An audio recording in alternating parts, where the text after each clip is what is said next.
नमस्ते दोस्तों। सक्षमता परीक्षा 2024। आइए हम सब मिलकर करते हैं तैयारी, और वो भी बिल्कुल आसान से तरीकों से। जी हाँ, स्वागत है आप सभी बिहार के सम्मानित शिक्षकों का हमारे यूट्यूब चैनल एजुकेशनल एक्सप्रेस में।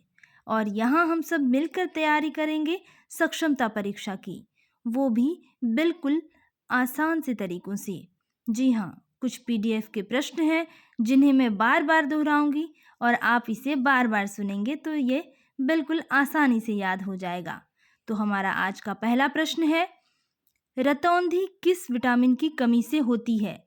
रतौंधी किस विटामिन की कमी से होती है? उत्तर है विटामिन ए। पोंगल किस राज्य का त्योहार है? उत्तर है तमिलनाडु।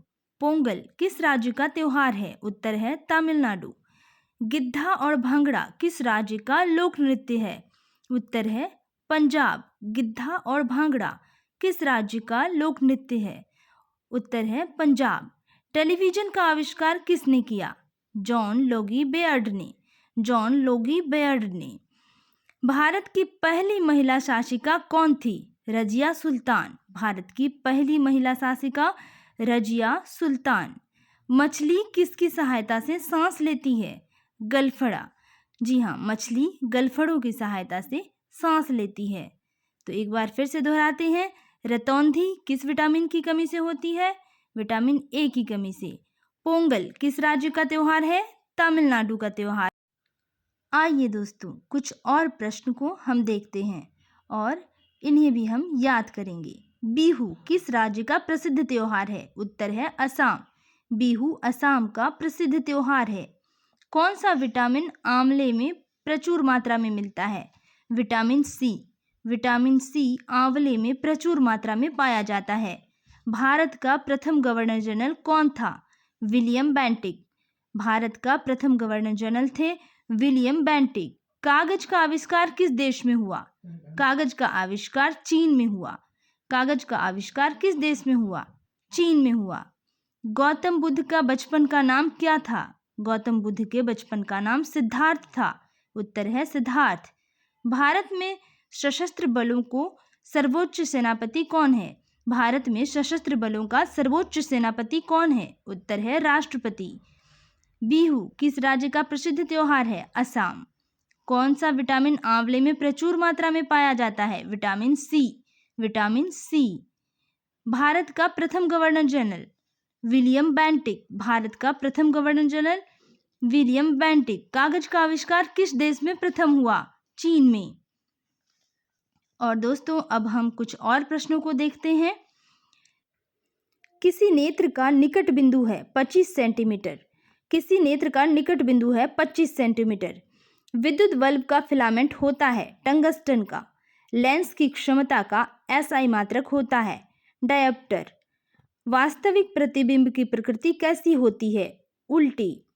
वास्तविक प्रतिबिंब की प्रकृति कैसी होती है? उल्टी होती है। सोलर कुकर में प्रयोग किए जाते हैं अवतल दर्पण।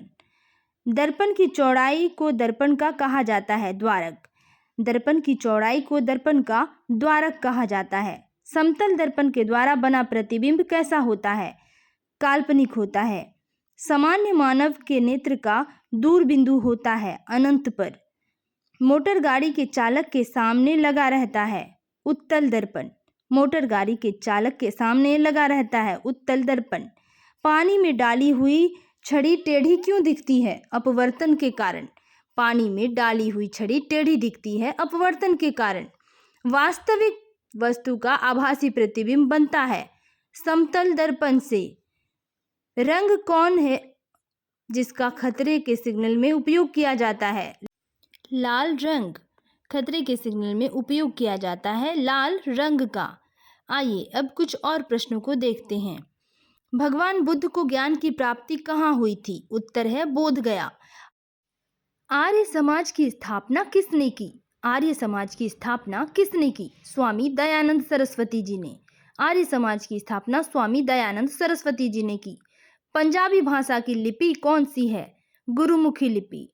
भारत की मुख्य भूमि का दक्षिणतम किनारा कौन सा है? कन्याकुमारी। भारत का सबसे पहले सूर्य किस राज्य में निकलता है? भारत में सबसे पहले सूर्य किस राज्य में निकलता है? अरुणाचल प्रदेश। भारत में सबसे पहले सूर्य अरुणाचल प्रदेश में निकलता है। आर्य समाज की स्थापना किसने की? स्वामी दयानंद सरस्वती जी ने। भगवान बुद्ध को ज्ञान की प्राप्ति कहाँ हुई? बोध गया। भारत की मुख्य भूमि का दक्षिणतम किनारा कौन सा है? कन्याकुमारी। भारत में सबसे पहले सूर्य किस राज्य में निकलता है? अरुणाचल प्रदेश। भारत की मुख्य भूमि का दक्षिणतम किनारा कौन सा है? कन्याकुमारी। पंजाबी भाषा की लिपि कौन सी है? पंजाबी भाषा की लिपि कौन सी है? गुरुमुखी लिपि। पंजाबी भाषा की लिपि है गुरुमुखी लिपि। आर्य समाज की स्थापना किसने की? स्वामी दयानंद सरस्वती ने। जी हाँ, ये सब हम इसलिए बार बार दोहरा रहे हैं क्योंकि आपको ये आसानी से याद हो जाए।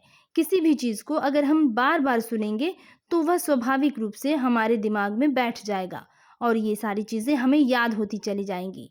तो हमारा वीडियो बनाने का उद्देश्य यही है कि आपको ईज़िली ये सारी चीज़ें याद हो जाएं और बिना किसी मेहनत के आप परीक्षा में अधिक से अधिक अंक अर्जित कर पाएं और सक्षमता की परीक्षा में आराम से अच्छे नंबर ला पाएं।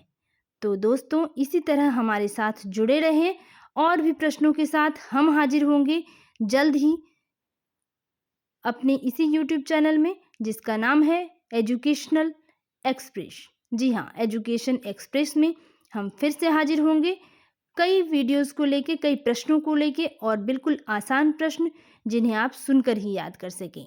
वीडियो को देखने के लिए बहुत बहुत धन्यवाद। चैनल को सब्सक्राइब करें, लाइक करें और शेयर करें। Thank you.